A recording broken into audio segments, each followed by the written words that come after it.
Good morning again. Sorry for that kind of false start there.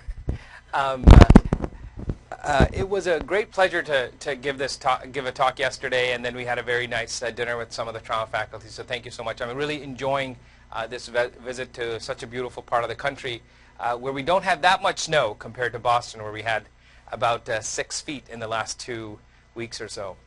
So this is the title of my talk. I'm going to talk a little bit about some lessons I've learned as a surgical outcome scientist. These are my official disclosures, but none of that has to do really with the meat of the talk I'm going to be presenting. My real disclosure is this, though, and that is that I thought a lot about how how I could effectively talk about the things I've learned by working in this field for about 15 years, and I thought that perhaps I could use examples from my own experience as if we were having coffee. So I have my coffee right here, and I hope it's okay that I'll go over some things that have been particular to me and what I've learned. So it's not just, I'm not just talking about myself because I like to talk about myself, which is probably true, but it's because that's all I kind of know. If there is any take-home lesson from everything I'm going to talk about today, and I'm going to talk about 6 things you can do to be a successful outcome scientist. The first thing is to find your passion, and I thought I'd put that right up front. That if you can figure out what really drives you, then as many people would say, John Cameron always says that if you find a job you love, then you never have to work a day in your life. And somehow, to me, this became my passion. Equality is the cornerstone of medicine, and my goal really in my professional life is to make this into reality. That's what I'm trying to do, and that's why I do disparities research. That's why I do outcomes research in general, because I want to make this a reality. I'll talk a little bit about how I came to this realization and why this became what I wanted to do, and then I'll go over some proposed steps to becoming an independent investigator and give some examples from previous grant applications, and then we'll hopefully have some time for discussion, and you can all tell me if I was wrong or full of it, and we can also learn from other senior people in the room who've done well. By the way, if you want to stop me at any time, don't hesitate to stop me, and I'll clarify, or if there are any questions, don't hesitate to ask. So how did I end up wanting to work on disparities? So I'm the son of an immigrant. My dad came to America on a math scholarship, and he came to New Mexico. So he was from India. From India, he moved to Pakistan. From Pakistan, he ended up in New Mexico. And so, I have had the opportunity to grow up in multiple places. Early in the 80s, a large number of Pakistani Americans moved back to Pakistan because and I know many people from Pakistan have trained at West Virginia, so you guys are very well aware of that part of the world, because the Soviets had invaded Pakistan, and America was a close ally. So lots of people who were kind of familiar with both places moved back.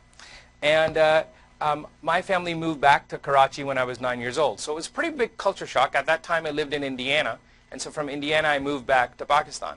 So you can imagine, well, what's more rural, I'm not sure, but this is how Karachi looked at the time. But when I was there, I got to go to this very special medical school called the Aga Khan University, and I know several medical students from Aga Khan have trained here as residents and have done quite well. So I'm very proud to be from Aga Khan.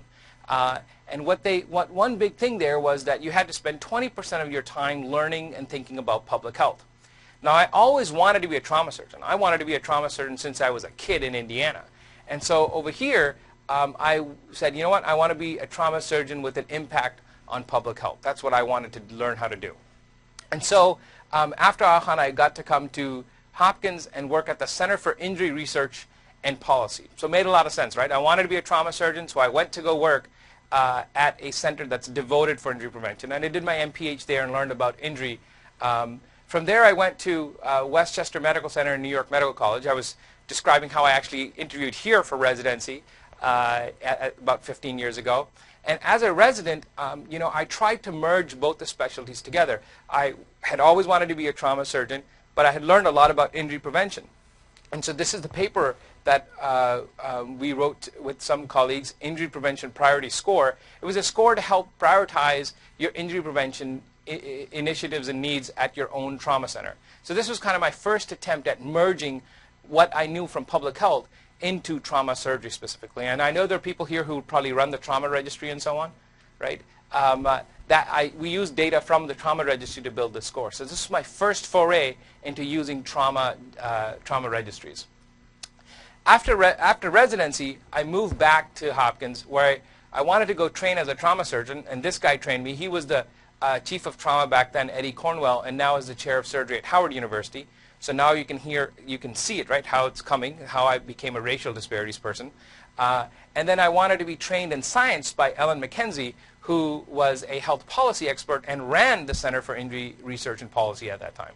So I came back to Hopkins, and we were just, with Sarah here, we were just discussing where you end up going in training and how fellowship really makes a difference. So that's kind of how things worked out for me.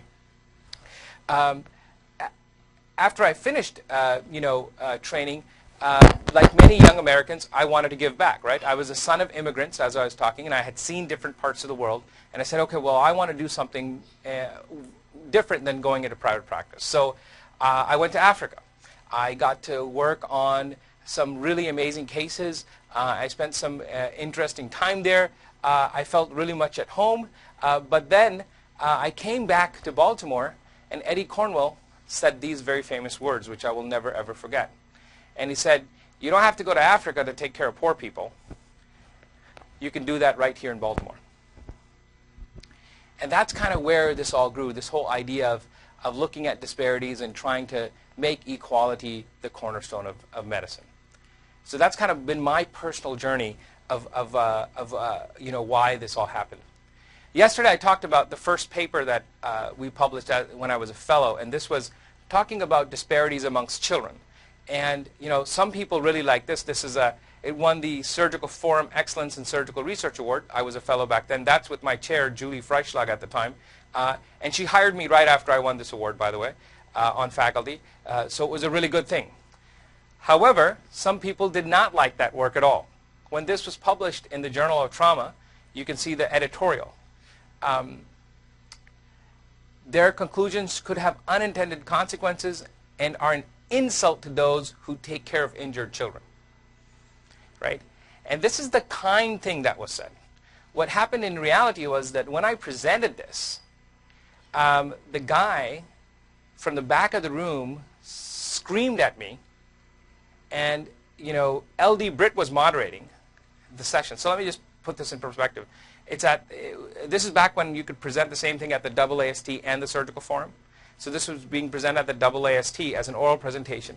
The person before me happened to be, they do these large talks, so I was the talk right after the plenary session. And the plenary talk was given by the Surgeon General of the Army. And so the room was full of people. And LD Britt was moderating. He allowed 4 questions and then didn't let this guy ask his question. And when he was kind of cut off, he started running up the middle of the thing. So there are like 600 people in this room. The guy runs up screaming at me, bullshit, bullshit, you can't get away with this. That you can't talk about disparities in such a way. And of course, I did what any young surgeon would do at that time. I looked at him, and then I jumped off the podium. And my point was I was trying to calm him down. I was like, no, we did do the statistical analysis needed to do this and so on. But there was no calming him down. He was like, how dare you cast aspersion on what the work we do and so on. And that's where mentoring comes in. And that's why I really believe in strong mentoring. So at that moment, while I was trying to calm this person down, Eddie Cornwell's arm came onto my shoulder. And he just turned me around and started to walk me away. And this guy screams at him, hey, you're not going to let him talk to me? And Eddie kind of turns around and says, if you talk to my fellow like that, you're just not worth talking to. Right? And that was his response then. But the other response we put in the Journal of Trauma was that all the people, and that's Eddie's picture. He looks a little older than this now, by the way. Don knows him well. But we wrote in there that all of us had spent our entire careers, my career was very short, our careers at urban trauma centers caring for predominantly minority patients. So if we're looking at racial disparities and the fact that minority patients do worse, we're first questioning our actions and what we're doing versus talking about other people. Our other response was trying to use the best possible analytic methods so that we could really seek the truth. And yesterday I was talking all about lots of papers that we did, and today I'll talk more about the methodology behind some of those papers. To really try to seek the truth, what we did is we brought together epidemiologists and biostatisticians, disparity scientists, and quality and safety specialists to really create the interdisciplinary field of trauma outcome disparities. Here's a kind of snapshot from our website, Trauma Outcomes Research Group. And this was back when I was at Johns Hopkins. I was there for about 10 years before coming to this new job at Brigham and Harvard. Things I have learned from this experience. So the first thing, as I was mentioning, was you need to find your passion, and it needs to really excite you. That's the first key in trying to become a successful outcome scientist. The second thing is that it's very important to learn everything about your field. And one thing to do is to consider writing, especially if you're starting out, to consider writing a paper or a review article about healthcare disparities. So, I specifically write about trauma disparities, but I did do a review on racial disparities. And what I learned by writing this review paper was that disparities, there are three main drivers. There's issues from the patient, issues from the provider, and systemic issues. And there's significant overlap between, right? And then what we did is we used this kind of Venn diagram model to inform the conceptual model for trauma disparities that I was mentioning yesterday. So that's why writing a review article early in your career really gives you a broad overview of the subject that you're trying to study. The next thing that's very necessary to do is to use state-of-the-art scientific methods. It's necessary to find them, and there are lots of experts around West Virginia University. I know specifically they're experts in epidemiology and so on. So there are lots of experts around the place. We need to always get outside our own department and go find them. And it's important to learn those methods and then adapt them to your field. And I'll show some examples of how we've adapted other methods from outside fields for trauma, and then use those advanced methods, and that will really get your work noticed. Now, the data set that I most commonly use is the National Trauma Data Bank. And yesterday I talked a little bit about it. It's a large data set. It has about 4 million trauma incidents in it right now. And the data really improved after 2007. So before 2007, the data wasn't so good. But after 2007, the data has remarkably improved after they really instituted some changes to the trauma data set. But one major issue that occurred with this data set was the amount of missing data. You can see that in some instances, for example, age missing 3.5%. But things like insurance status, which is something I studied a lot, back in the day, about 20% of it was missing. So that's a huge issue here, right? Lots of missing data, and how do you deal with it? As I was talking about applying the best methods, one way to deal with missing data is a thing called multiple imputation.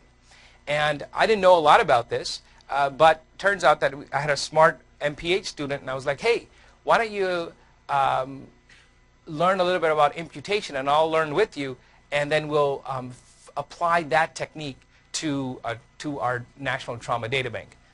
I'll give you an example of how this works.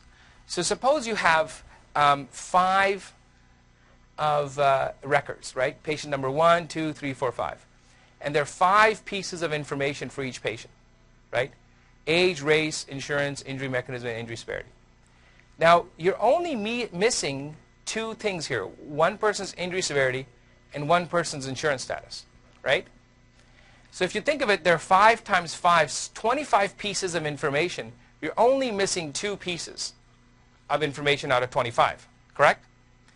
But if you start doing an analysis, you're going to have to throw this person out, and you're going to have to throw this person out.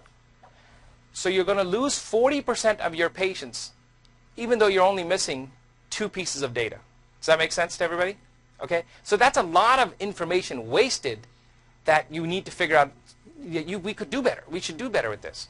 And so what you can do is you can run regression models to kind of predict what those patients would have been.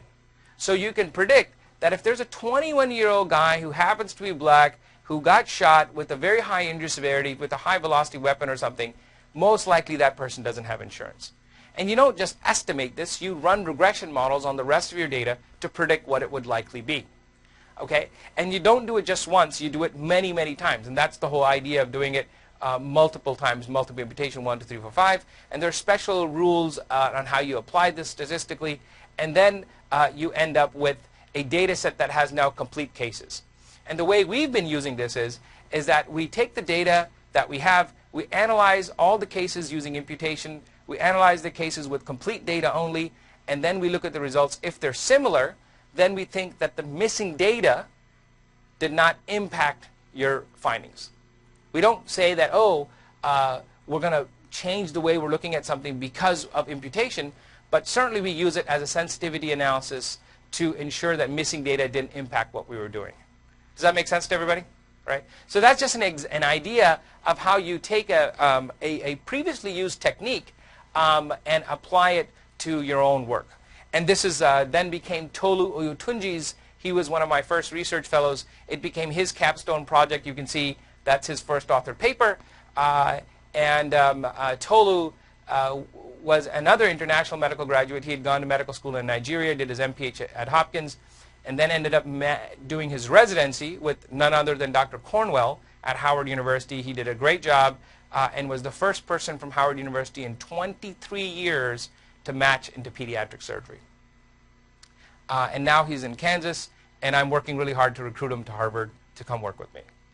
So that's how you can see one great paper by Tolu. Of course, he has 46 different publications, but this was his first one. Really kind of set him on his career as well. But the key here was, again, excellence. He really used a very advanced and innovative technique onto a trauma data set that people had not used before. And by the way, now imputation is what people commonly use in all trauma outcome studies. Right, Jen? You see that all the time now. Now, what if an important data element that is needed is not present?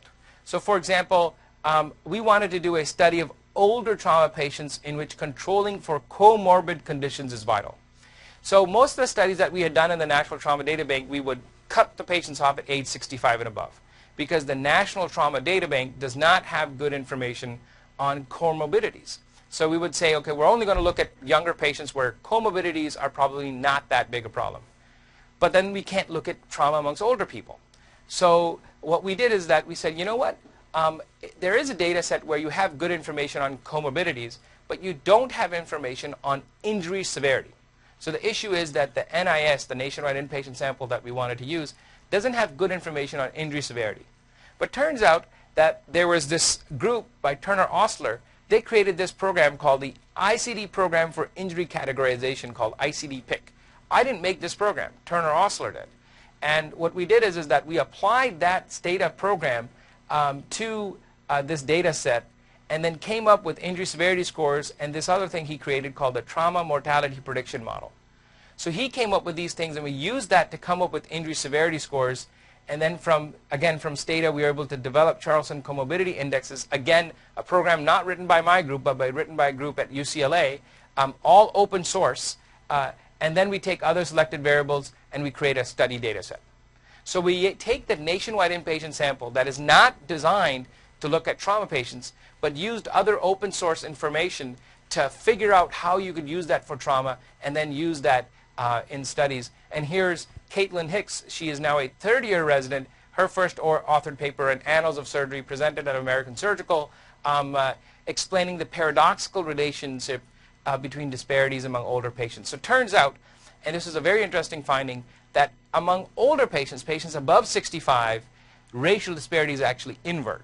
So it turns out that minority patients, or not minority, not all minorities, but black patients above the age of 65 do better than white patients above the age of 65. And we have lots of hypotheses why we think that occurs. Much of it having to do with the fact that everybody ends up having insurance due to Medicare after age 65. But there are other theories called the weathering hypothesis and so on that we're trying to use to figure out. So now this becomes Caitlin's whole thing. That's what she studies now. She's looking at outcomes amongst the elderly. Then the next thing I was mentioning was try to do the best possible analyses. Right? try to do so I was talking about, how to manipulate the data in a way using different techniques. Now I wanted to change gears a little bit and show how it is possible to do the best possible analysis. So this is people always wanted to compare helicopters to emergency ground transport. And in Maryland, this was a big deal because, most of the helicopters that bring patients to shock trauma, it's a huge expense. Is really worth it? Is it really worth spending all this money on helicopters? You can't really do a randomized trial, right, ethically about this. So how do you do a study looking at the National Trauma Data Bank? The previous studies that were all done showed more or less that for helicopters did a better job.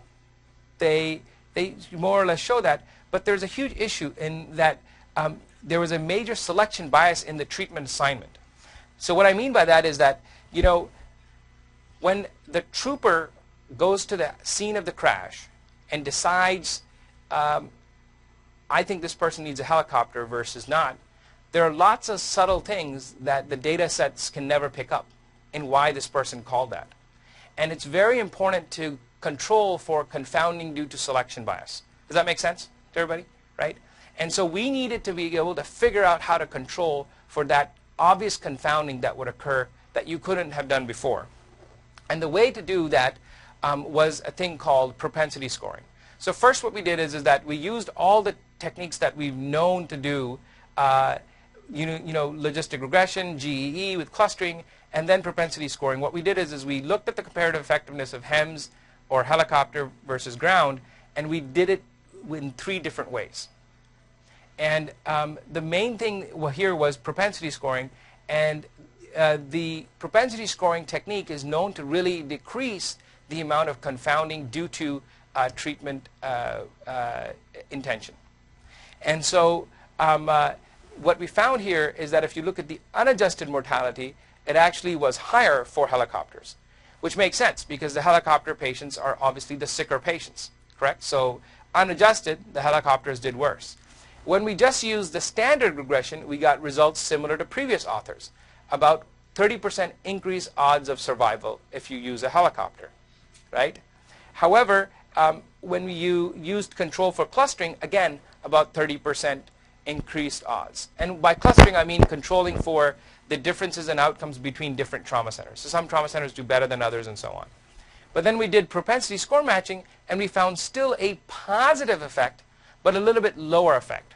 So 16% increased odds of survival, which I didn't put it here, translates to a number needed to treat of 65. So what Sam Galvano showed here, that every 65th helicopter transport for a severely injured person saves 1 life, right? Every 65th helicopter transport saves 1 life. We don't know if it's the speed of the helicopter. I don't actually think it's the speed of the helicopter. What I think it may be is the very, very super highly advanced crew that comes with the helicopter and the treatment intensity that occurs at the hospital when a helicopter lands. I mean, when somebody comes by ground, we pay attention. When somebody comes by helicopter, the whole world is up there at the helipad trying to get the person down, right? And the people, think about who makes it to the helicopter, right? It's the best of the best of the best paramedic and trooper and so on that makes it to the helicopter. So I think the human resources on a helicopter may make a difference. We still need to figure out what's really the case here. And this paper was published in JAMA, and this was actually this guy, Sam Galvano's PhD thesis. So the reason why this was done so well, because Sam was doing his PhD over this. You can see how that rigor of technique got this to be the first ever paper from the NTDB to make it into JAMA. So another point of how Sam really got noticed was because of this work. And now Sam is the chief of trauma. So he was a critical care fellow with us, and then he became a PhD student, and I was very excited to be his PhD mentor. He was my first PhD mentee, and now recently he, for the past 3 years actually, he's been the chief of trauma anesthesiology at Shock Trauma, and is up for the job of chief medical officer for the helicopter transport system in Massachusetts. He'd be very young if he got that job. He's one of the finalists. I don't know if he'll get it or not, but I'm super excited for Sam Galvano to be able to do that. So an example of how using the best techniques gets you really noticed. And everybody knows Sam in the helicopter world because of Sam's JAMA paper. And of course, because Sam happened to be a trooper himself before he went to medical school. So you can see how this all came full circle. The next thing is applying for grants. It is very vital to get resources to do good work. Now, I think this is a almost matter of philosophy. This is a comment from a Hopkins cardiac surgeon, and he said to me, I don't have to go ask people for money. I have all these residents who are willing to work in my lab. I have industry who's willing to pay for them. Why would I write NIH grants or something like that and go begging for money? And, you know, it's so difficult to get grants and so on. But I think the trouble is that if you don't get enough money to do these things properly, then you do stuff on a shoestring budget and you write papers in low-impact journals, right? So most of this guy's papers are in the Journal of Cardiac Surgery, which is, you know, okay, but ain't JAMA. And the stuff that comes out of there does not get, you know, 5 million likes on some sort of press page or something like that. So it's important, if you want to do high-impact work, it needs to be done in a very careful manner, and we obviously need money for that. Now, of course, NIH is very difficult to get money from, and we should still try for NIH, and I'll talk a little bit about NIH, but there are other places to apply for money as well. And there are always pilot grants and society grants, and then other places like AHRQ, and most recently, the Patient-Centered Outcomes Research Institute, or PCORI, that is really doing a great job with funding surgeons to do outcomes research. If you think about small money, there are always, some departments have pilot grants. I'm sure West Virginia has pilot or university awards. And then there are many career development awards that come from academic societies. And I'll give you a few examples of some of the things that I've been able to get and some of the areas where I've been, where I failed to get awards, and I'll share them as well. Then, of course, apart from the NIH, there's big money from sources like the Avon Foundation, and of course the few that I've mentioned here as well. Now, a word about departmental pilot grants.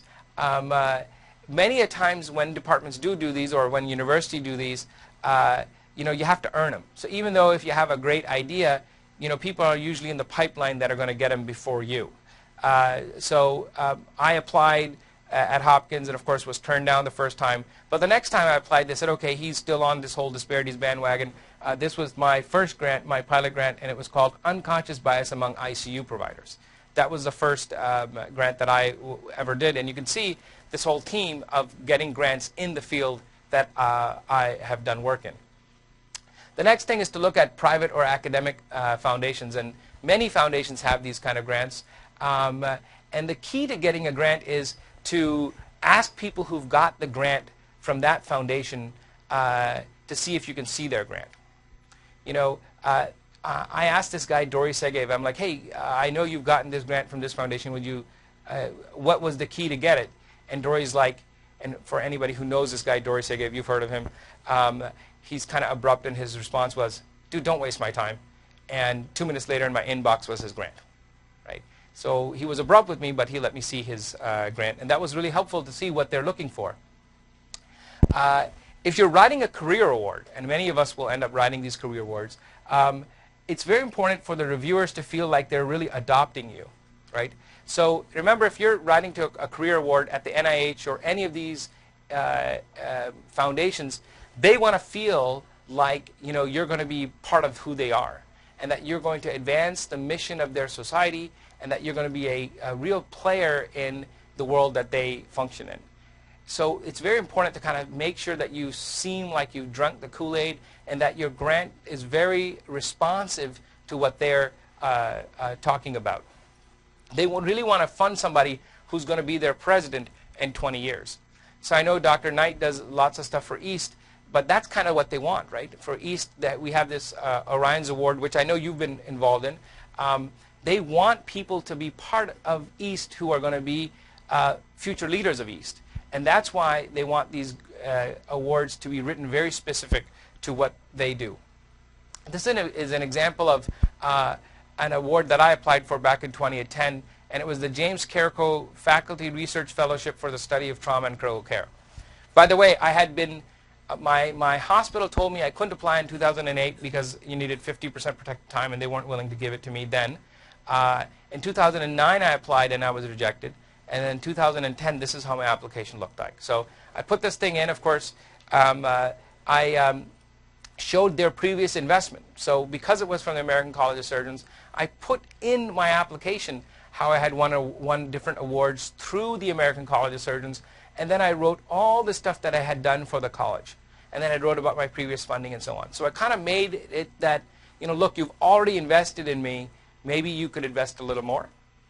And then, you know, it's important to be a show-off when you do this. So I wrote, oh, I'm going to work with this person, and I've already done 27 articles. And, you know, you really write a lot about how if you had just a little bit more money and a little bit more stuff, you could really change the world. That's kind of the way you, you know, people are more responsive if you do this. And now I'm on the scholarship committee that awards these, and certainly that's what people look for when you're doing these.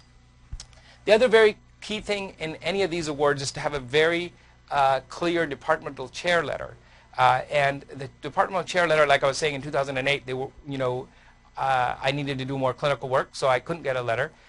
But by 2010, the department chair, you know, specifically wrote that I'll have 50% protected time for research and career development. And it even says that if he gets this grant, we'll be hiring other faculty to cover his time. So it's very clear to have a very explicitly written plan on how your time will be protected. So my experience, I got it, as I mentioned, on the second try. And then, of course, I was rejected by the AAST, EAST, and the AAS. So you can just imagine how many times I got rejection letters and how many times I was frustrated. But trust me, the money that came from these things was totally worth it. There are many of them out there. So, I mean, I know a lot about trauma grants, and I've mentioned that. But almost every society you can think of has one or the other. And I know Dr. Nakayama has you know, been instrumental in guiding some of these societies and doing these things. So I'm sure you know how all of this works. This is, of course, no surprise to many of you. The other grants to look at are these travel awards. And these things can really help you learn a lot about other cultures and develop associations with people overseas. And I'll give you a little bit of an example. And then, of course, the ACS also has this thing called the Promising Investigator Award, also known as the Tipping Point Award. And that's the Jacobson Award that Dr. Nakayama was talking about yesterday. And I'll give you an example. I got one of these travel awards to go to Colombia. And the key they want you to do when you do that is to really represent their society well. And so I went to Colombia, and this was my comment. I didn't really think of these comments until I made them and later realized how well they played. Because I went there and I said, for a trauma surgeon to get to come to Colombia is akin to a pilgrim getting to go to the Holy Land. Because in Colombia, they've developed damage control surgery. They did so many great things, and I got to present. And it was crazy because I was talking about damage control resuscitation while Oswaldo Barrero, who's the person who invented what's called a Bogota bag, which is the first way we used to do these open abdomens, he happened to be presiding that session. I didn't know this was going to happen, but I'm there to present damage control, and this guy is like presiding it. And I'm thinking to myself, okay, I'm pretty, you know, junior compared to that guy. But he was so excited to have a visitor from America talking, and then when I said these comments, what do you think happened now? I got invited back the next year, and then the next year. Last year it was in Cartagena. It was great. I was at the beach, and it was beautiful to go give a talk in Colombia. But that's kind of how they supported us. Also, this Tipping Point Award, you had to write an essay for the Tipping Point Award, and the title of my essay, which did win, was entitled Tipping the Scales on Trauma Disparities. Right? So the key is to be extremely responsive to what people are trying to fund. Now, my attempts at getting bigger money, right? These were institutional awards. First, I wrote what's called an R21. And the R21 came back unscored. So the NIH didn't even think it was worth discussing at a study section meeting. They're like, all right, dude, you don't know what you're talking about. Get out of here. Then I wrote another R21, and it got a score, but it wasn't going to get funded.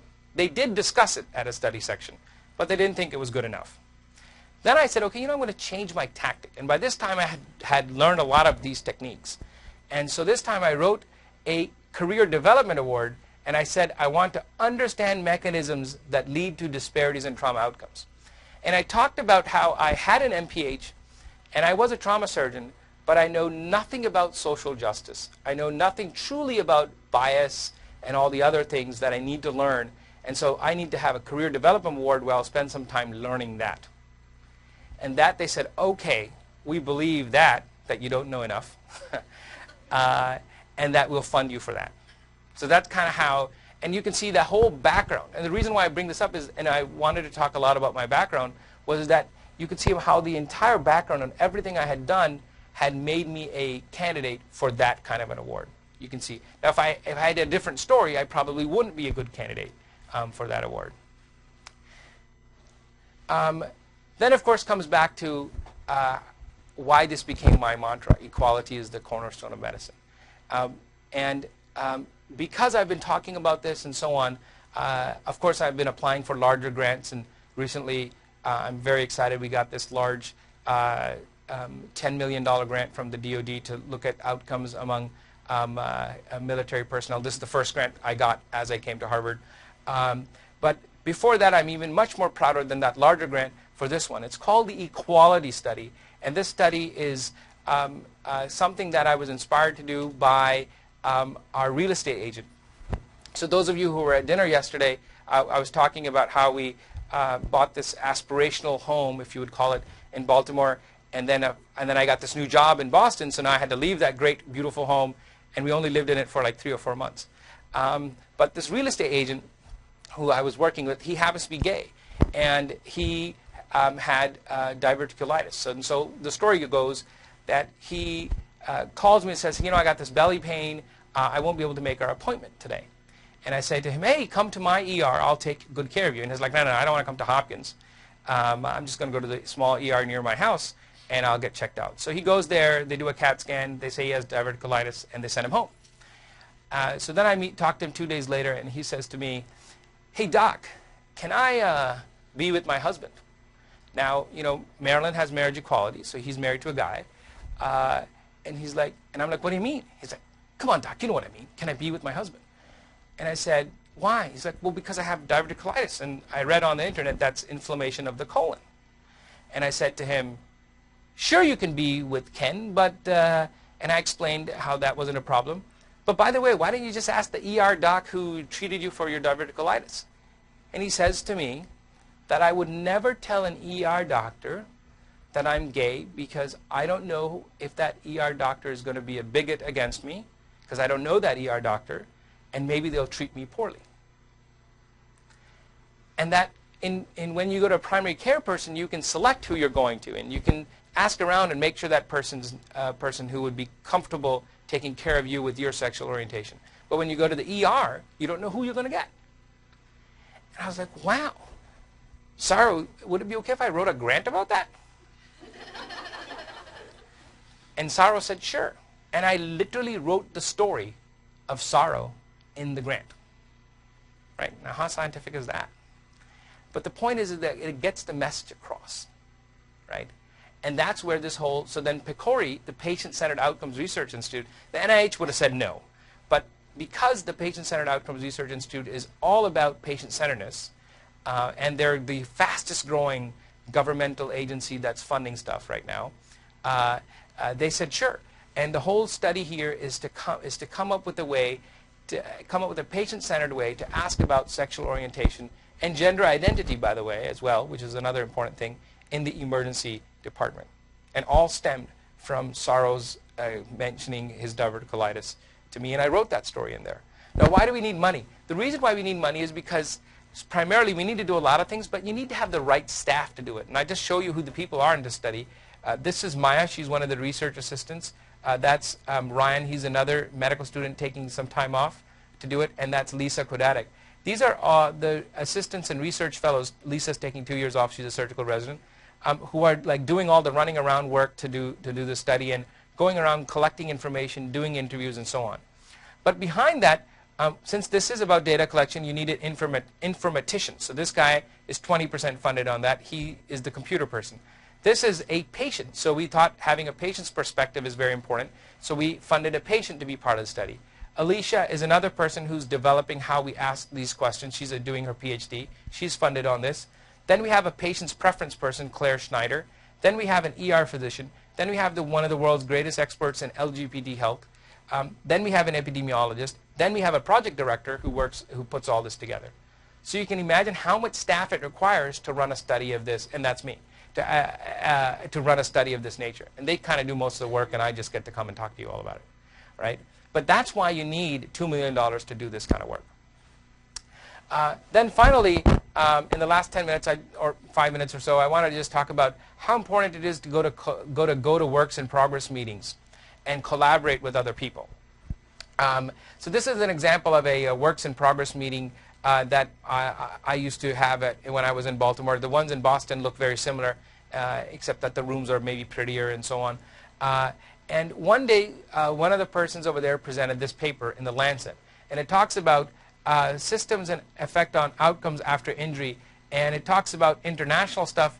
And most importantly, it says the lack of available databases allowing a comparison of outcomes between countries is a significant impediment to looking at the difference between countries. So the whole discussion here was about who has a better trauma system, Europe or the United States. And in Europe, they do what's called stay and play, where an intensive care person will come to the patient and they'll resuscitate a patient in the field and then transport the patient, versus in the United States, where our whole goal is to pick up the patient and bring the person to the trauma center. And there's a reason for that. Our EMS system developed out of the Vietnam War, right? We had all these medics who came back and became PAs, really. And the whole idea in the Korean War and Vietnam War was that if you could get the soldier out of the field of battle quickly, the soldier's survival rate just went through the roof. It got way, way better. And so we were informed by that. The French, on the other hand, had this large polio epidemic in the mid-1900s, or the mid-20th century, actually. And they really figured out how to transport people on what were back then iron lungs, ventilators, across France to the main centers across that large country. And so their whole thing was based on critical care. So that's why there's two very different systems that we have. Now, I was like, okay, we should try to study this. But there's, as I pointed out in that Lancet paper, they said nobody can study it because there's not enough data. Okay? So then I was talking about this with Elliot Hout at a Works in Progress meeting. Elliot said, you know what? I was trained by a guy from Penn called Bill Schwab. Bill Schwab is really good friends with the European Society for Trauma's president, Abe Fingerhut. Why don't we ask Bill Schwab if he can introduce us to Abe Fingerhut, which he did. And Abe said, I don't know much about data, but there's this guy in Lyon, Eric Voiglio and Jean Stefan. These two guys may have some data. Why don't you talk to them? So you can see how just a casual talk at a Works in Progress meeting led me to email these two people. Well, emailing those two people led for them to then invite me to come to Lyon, which was great, by the way. I got to spend 2 weeks there. And the result is, you can see, a senior authored paper for Dr. Voiglio in Annals of Surgery. Because what they had is they had a data set which had about 1,000 severely injured patients in Lyon. And what we did is that we did a analysis to compare these 1,000 severely injured patients to hundreds of potential matching patients in the National Trauma Data Bank. Now, we had not done any kind of matching analyses before for trauma. So we said, how are we going to do this? And so there's this technique called Coarsened exact matching. I had never heard of this technique before, but I know that that's a really good way to match patients from one database into a large database. The kidney transplant people have done that a lot. And what that does is that it takes, for example, if you have a patient here age 71, so you want to match people on age, right? You want to match people from one data set to the other. If you want to match people, for example, in this data set to this data set, turns out that there was only one match here, age 71 to age 71. Nobody else in this whole data set would be able to be matched. On the other hand, if you think about it, there's probably not much of a difference between a 71-year-old and a 73-year-old, right? I mean, age-wise, okay? So what you do is that you can coursing the matching strategy. What you do is you take your you take all your 65 to 75-year-olds and all your 76 to 85-year-olds and you put them in one bin, and then you do the same on the other side, and then you match them according to the bins. So you end up matching all the 65 to 75-year-olds together with all the 65 to 75-year-olds in the other group. So you can really increase the number of matches that you get. And I'm sorry for the colors schemes that they don't come up as nice as they were coming up at my home laptop, I guess. And so you go back and forth with bringing this matching in and out, and that's how we ended up doing this analysis. And what we found is that the mortality rate for all patients was not so different when you looked at a one-to-one matching scheme. And no matter what way you look at it, turns out, as you can see, all these confidence intervals cross 1, turns out there's not much difference, which was quite shocking for all of my colleagues in America. That what? We don't have a difference in survival between our patients here in the United States and trauma patients in France. We always thought our trauma system is much more superior, but turns out that they're probably not doing such a bad job over there. They did kill Princess Diana. That's what everybody loves to talk about. But she probably had a very unsurvivable injury as well. And come to think of it, if I had a head injury, maybe they are going to do a better job, because the number one thing that kills you after a head injury is hypoxia, right, to the brain. And if you have an intensivist who comes right out in their little Land Rover and comes and intubates you before even moving you, then maybe you're going to do better. Also, if you have a heart attack, we talk all about door to balloon time and so on. Over there, they have ED physicians come to your house and give you thrombolytics before you even move. And it's just a very different culture. Like, their ED physicians, they don't sit in the ED. Their whole job is to drive in their little Land Rover to wherever they want to go. And they're all funded by the government. They all work 36 hours a week, and they like hanging out and driving through the countryside. And so they couldn't even change their system if they wanted to, because all those guys would never change. They're 7,600 ER physicians. And and the reason why I went to spend time there was not because I wanted to go to Lyon and enjoy the beautiful cuisine there. It's because by spending time with them for a week or two, I understood that they aren't doing a bad job here, that they really are trying their best, and actually in some instances they may be doing even better than we are. And it's very important to learn from different places and different cultures. So that's just another example of how these kind of traveling things work and how you can apply knowledge that you get from other places. And then finally, I wanted to leave you with the important aspect of that not every analysis that I've tried has ever worked. So this is, yesterday somebody was asking me about, isn't there a better outcome than mortality? Because everything I keep on talking about is mortality and so on. And here was our attempt, and we were putting in a works in progress meeting. We tried everything. We're thinking about all these different things you could do to come up with a better outcome measure than mortality for trauma. And turns out that I still have not been able to come up with one. I think about it all the time, but have not been able to come up with it.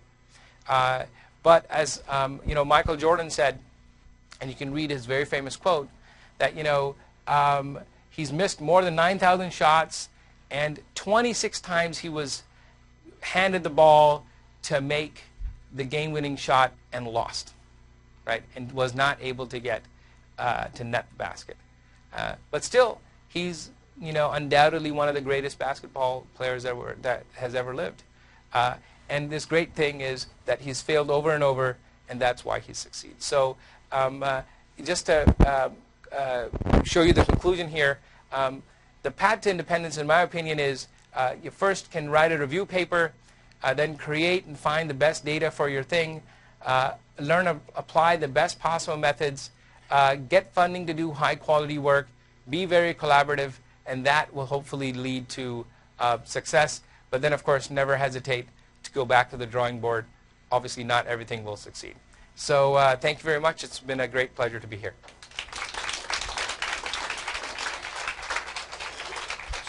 Thank you.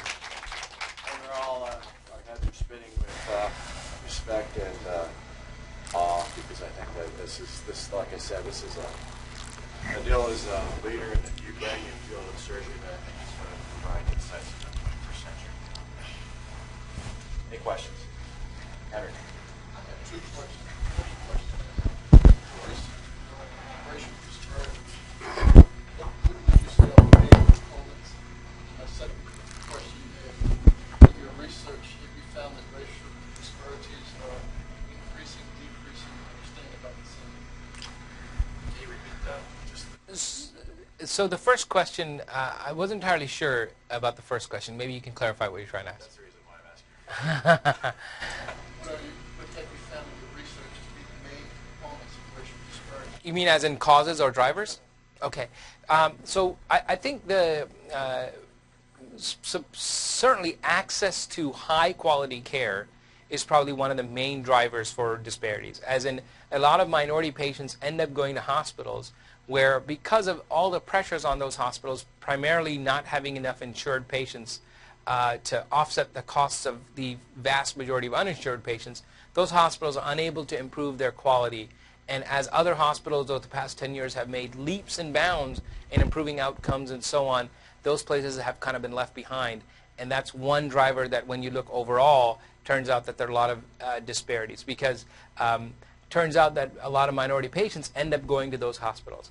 Now, when I talk about hospitals, especially for trauma care, I'm not talking about, the Grady Memorials or the USCs or these super high-end trauma centers that take care of a lot of minority patients. I'm talking mostly about, for example, level 2 trauma centers that don't have a lot of support, are not famous, and end up taking care of a tremendous amount of minority patients. And so, for example, Prince George's Hospital in just outside of Washington, D.C. is an example of that kind of a place. It's not known as a safety net hospital, but anybody who works there knows that it's a tough place to work. And so I think that's one significant driver. Yesterday I talked a lot about unconscious bias and how, when I started this work 7-8 years ago, I thought that may be a very important modality that leads to worse outcomes. But my understanding of that has certainly changed, and I'm not sure if unconscious bias really impacts the way physicians provide care, especially surgeons. But it may be that empathy that we have for people may make a difference. Or another thing that I've been working on is called in-group preference. So maybe we give more preference to people who we can understand better and who maybe look like us and we can relate better to. And maybe that in-group preference actually doesn't make us do bad things for other people, but just more stuff for some people. Adil, don't you think that trauma is somewhat, despite, from your discussion yesterday, don't you think that trauma is a little immune from that kind of unconscious bias that has been shown for other fields of medicine? Trauma, you're presented with the challenge of resuscitating someone who's been previously injured, and that overall ethic is more of a driver than whether someone gets TPA, for example, or gets a stent, for example, gets early operation. And even especially in the medical world, and that's why I think there's a difference between the surgery and medical world. In the medical world, where you need to especially or chronic care, surgical oncology, for example, where you have to develop a really close relationship with your patient and understand where that patient is coming from. For example, if you're trying to advise somebody about obesity, and you keep on telling the person, go eat fresh fruits and vegetables, but don't realize that where this person's coming from, there's food islands in Baltimore, for example, and there's no fresh food vegetables to be had, and really the more accessible thing is Wendy's, then you're not going to be able to provide real patient-centered care. And your biases may lead you to say, hey, these people don't even listen to me when I ask them to do stuff. So when you have to have a more close relationship, it may make a difference. His other question was whether you think disparities are decreasing? getting worse or staying So I am glad that you asked that question, because in about 15 minutes I'm going to write an email to one of our analysts to look at that. So thank you very much for giving us that idea. We, when you focus on when you focus on this work for so long, you kind of never even ask those kind of questions, right? But it'll be very interesting to see. I'm already thinking there's an analysis called the differences in differences approach to see that if things hadn't changed, would disparities go down or not? So maybe I'll get your card and I'll email you the results of it. I'll send you a reprint, Henry. One of the exciting things about having visiting professors is finding someone who you are absolutely sure is going to be a chair of a major department of surgery or president of American College of Surgeons. Mark my words, 20, 25 years, Dr. Haider will be happy to have his very young image on our wall of fame downstairs, and we could say that he came to West Virginia. Thank you again. Thank you very much. Thanks so much. That's very kind of you to say that. Yeah, that's right.